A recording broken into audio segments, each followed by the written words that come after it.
On Memorial Day 2001, Henry Kissinger was vacationing at the Ritz Hotel in Paris. Up until the moment when French police handed him a warrant, I'm sure Mr. Kissinger had been a big man around the hotel, and indeed a big man around Paris, because seldom do people ask, how did you get your money and become so famous? Most people are just admiring of the rich and famous, no matter how it came to be. But on this one day in 2001, just months before September 11th, Henry Kissinger had to flee town in the middle of the night like a bandit, sensing the need to get out of Dodge.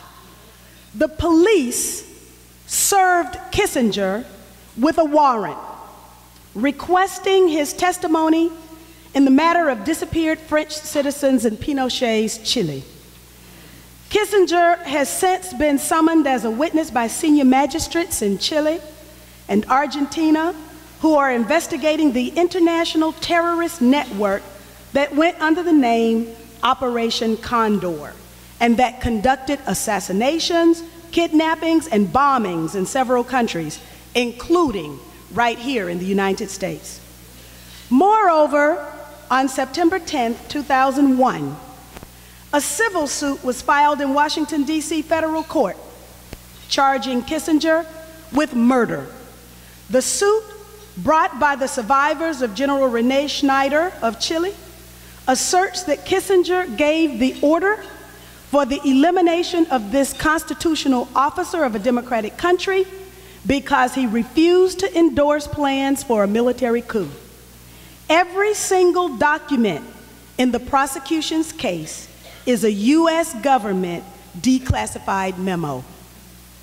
The very next day, September 11th, we all know what happened. Or rather, we know what we saw and the implications for the world and for us inside this country have been enormous. On January 21st, 2005, for policies emanating from the Pentagon while under his watch, U.S. Secretary of Defense Donald Rumsfeld canceled a planned trip to Munich because the Center for Constitutional Rights and 4 Iraqis tortured while in U.S. custody at Abu Ghraib filed a complaint with German authorities against Rumsfeld, former CIA Director George Tenet, and 8 other U.S. civilian and military leaders for abuses at Abu Ghraib and other locations around Iraq. Imagine Henry Kissinger, Donald Rumsfeld, ducking international warrants for their arrest, George W. Bush, Condoleezza Rice, Alberto Gonzales, Dick Cheney, the whole lot of them deserve no respite on their run for justice. They should find no safe harbor in any spot on this planet. But they are not the only ones guilty and to whom justice must be meted out. As a matter of policy, the United States government has routinely done to the poor and people of color abroad what it has done to the poor and people of color here at home. Our tax dollars are used routinely to overthrow elected governments and to support heinous dictatorships, like in Indonesia, South Korea, Argentina, Chile, Guatemala, Nicaragua, Congo, and to prolong white rule over Africa. In addition to the slave trade that depleted the African continent of its most precious resource, us, human beings, Africa continues to suffer in quite extraordinary ways, perpetrated by outsiders. The Pan-African News Agency reported on an alleged plan by the U.S. and other European countries to dump 29 million tons of toxic waste in 11 African countries. The materials to be dumped included industrial and chemical waste, pesticide sludge, radioactive waste, as well as other hazardous wastes. Professor Thomas Nagy uncovered a document on the U.S. Defense Intelligence Agency website that discusses how Allied forces could block efforts to purify contaminated water leading to the full degradation of the Iraqi water treatment system within 6 months. I've read that document.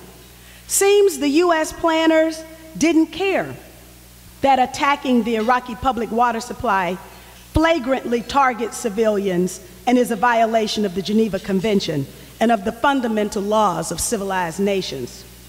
In contravention of even our own laws, US weapons are used around the world in human rights abuses. Israel regularly uses US-built F-16 warplanes against Palestinian targets. However, the actions launched against Henry Kissinger and Donald Rumsfeld and others suggest that other countries are reticent to tolerate the failure of the United States to respect human rights in its actions abroad. Spain recently indicted 40 members of the US proxy Paul Kagame's Rwandan army for genocide, an action I was involved in bringing about. In this litigation, we are also attempting to hold US corporations accountable for their participation in human rights abuses in Congo, as Chevron is being held accountable for the murders of Nigerians struggling to eke out a living under massive abuses by corporations exploiting Nigeria's oil. But we must also make it clear that human rights is not only about foreign policy. In the wake of Rodney King, Abner Louima, Amadou Diallo, Timothy Thomas, Terrence Shern, Katherine Johnston, and Sean Bell, in the wake of COINTELPRO, Wounded Knee, and MOVE, we must make it clear that human rights is about domestic policy too. Not too many weeks ago, I submitted a statement with the help of Dr. Jared Ball to the United Nations Special Rapporteur on contemporary forms of racism, racial discrimination, xenophobia, and related intolerance, on the sad, long trail of human rights abuses in this country's legal system that blacks have had to endure. Human rights abuses are against the law, and I would suggest to you that the United States is a serial human rights abuser. In 1947, at the dawn of the United Nations organization, and just after the horrifying 1946 lynching of 4 Georgians, including black veterans and even a pregnant woman, W.E.B. Du Bois and the NAACP submitted its petition on behalf of Negroes to the United Nations Human Rights Commission. And then in 1951, Paul Robeson and William Patterson returned to the UN with the first call for reparations entitled "We Charge Genocide," demanding compensatory damages for the slave trade. In fact, between 1946 and 1951, the United Nations was presented with complaints on behalf of blacks in the United States 3 times. Du Bois's efforts to present the petition to the United Nations were thwarted by none other than Eleanor Roosevelt, who, along with the NAACP leadership, didn't want to harm the Democrats' chances to win the White House if the issue of the treatment of blacks in the United States was debated at the UN. Eventually, as we all know, Du Bois was expelled from the NAACP. Du Bois did sign the Robeson and Patterson UN filing, along with family members of lynching victims and those murdered in state-sanctioned executions based on false charges.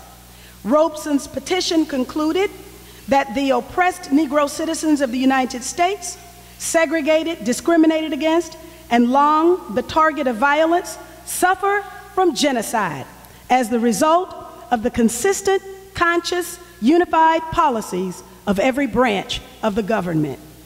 Interestingly, just as the presidential elections derailed Du Bois's efforts to gain attention from the UN General Assembly, politics of the Cold War amid US pressure swept Robeson's call off the world body's agenda. In 1965, Malcolm X was planning to follow in Du Bois's and Robeson's footsteps by taking documented human rights abuses and a charge of genocide against the United States before the UN. As we all know, Malcolm X was murdered before he had the opportunity to complete this mission. In 1967, in response to approximately 150 uprisings in this country, the United States government called on a national commission to conduct a study to determine the cause and how to prevent it from continuing. The resulting report is popularly known as the Kerner Report, which stated that the cause of these uprisings and disturbances was white racism. The findings of this report formed the basis and the rationale for the operations of the counterintelligence program, COINTELPRO. In the FBI's own words, its counterintelligence program, then known as COINTELPRO, had as a goal, quote, to expose, disrupt, misdirect, discredit, or otherwise neutralize, unquote, the activities of black organizations, and to prevent black leaders from gaining respectability. Journalists and publications went along with the program and knowingly lied to their subscribers and patrons in order to discredit certain black leaders and deny them black and white support. The activities carried out under the banner of COINTELPRO were deemed by Senator Frank Church to be illegal and un-American. A review of the government's documents reveals that among its tactics were sneak and peek home and office invasions, false arrests, including imprisonments based on false charges, disruption of marriages, stoking intra and inter-organizational rivalries, violence, and even murder. In fact, I am proud to have followed in the footsteps of both Du Bois and Robeson. As chair of the Congressional Black Caucus World Conference Against Racism Task Force in 2001, I commissioned a paper written by Kathleen Cleaver and Paul Wolfe, outlining the murders of Black Panther Party members stoked by the FBI's counterintelligence program. I proudly gave that paper to then United Nations High Commissioner for Human Rights, Mary Robinson. I explained to her that gross crimes had consistently been committed against black people in the United States, and that those crimes included not only the US version of apartheid, but also lack of self-determination and even murder for those struggling to change it.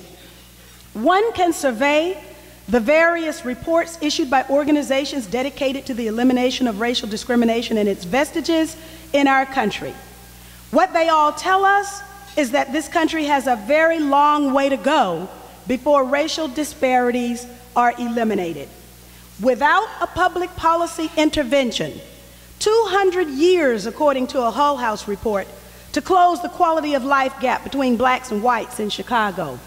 Over 5,000 years to close the home ownership gap between blacks and whites now that the predatory lending mortgage crisis has gripped families across our country, resulting in the greatest loss of wealth for blacks in modern history, according to United for a Fair Economy.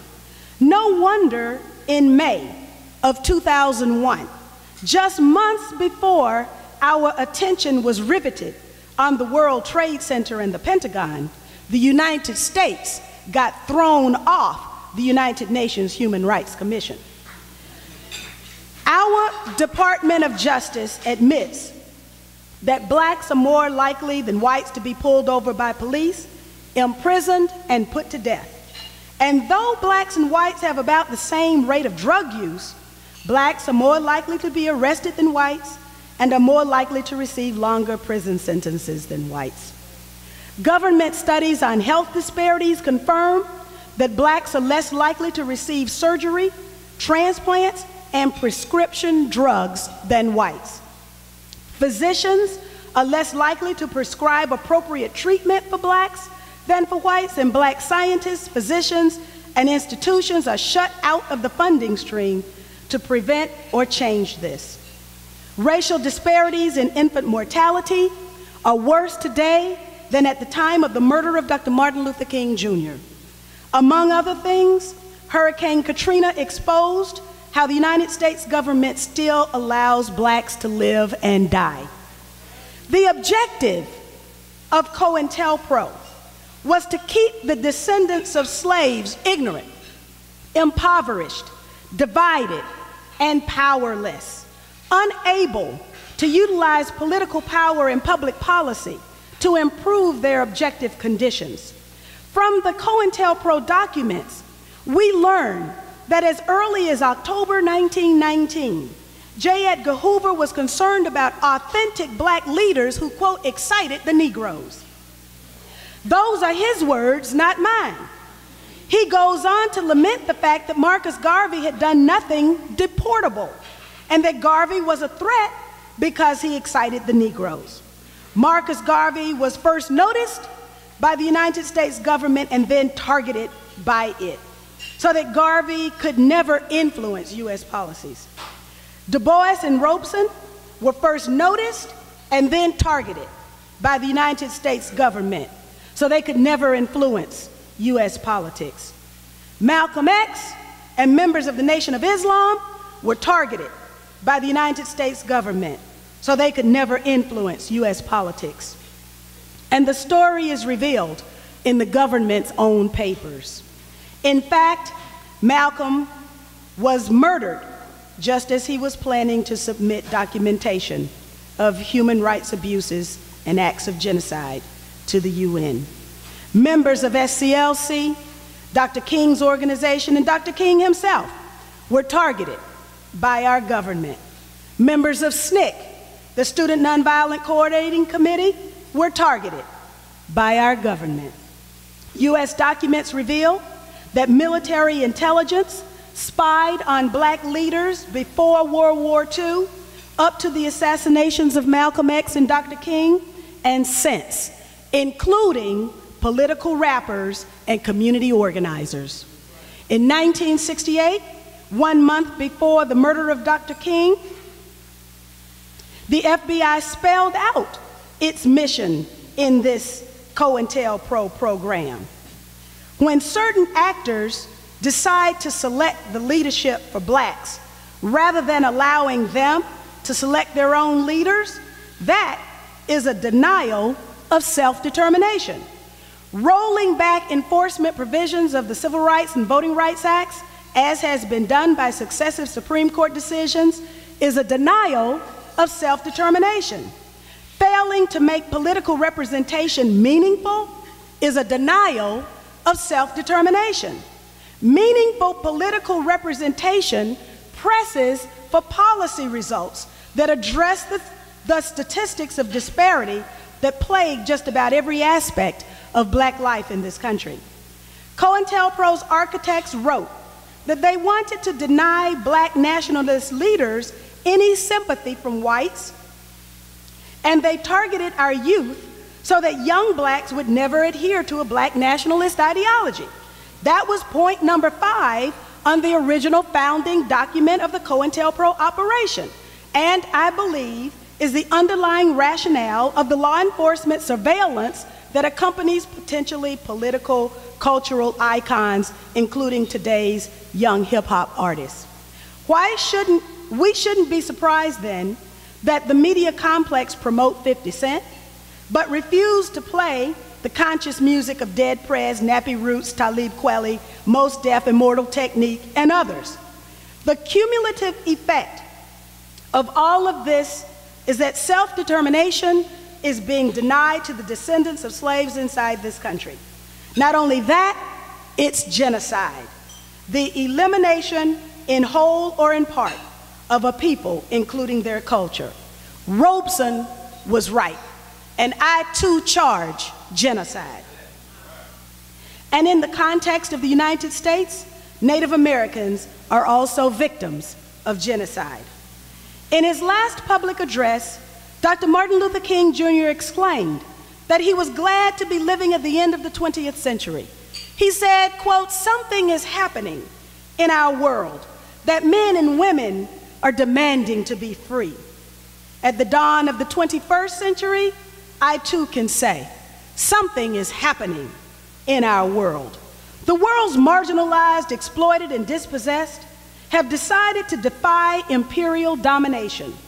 Our struggle in the United States is to join with the valiant people of Venezuela, Cote d'Ivoire, Argentina, Spain, India, Bolivia, Chile, Ecuador, Nicaragua, and Haiti, who defied all the odds and voted through the instrument of their vote to take their countries back.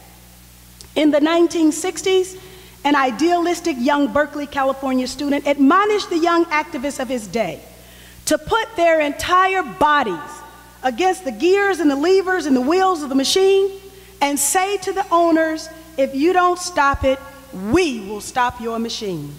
The people of those countries stopped the machine. And my Power to the People campaign is trying to do that work here. I need your help. Please join me, support me, volunteer, and donate, and then vote for me. I look forward to the day when it's not only Henry Kissinger and Donald Rumsfeld who are scurrying away from the disinfectant of the truth. I look forward to the day when all the oppressed peoples of this world, including us here in this country, victimized by fancy-sounding economic policies, political ideologies, and crushing state-sponsored violence, can serve arrest warrants on the men and women who make these criminal policies and then get to live out their lives in plush hotels with private protection. I look forward to the day when justice rolls down like waters and righteousness like a mighty stream. Thank you for inviting me to speak.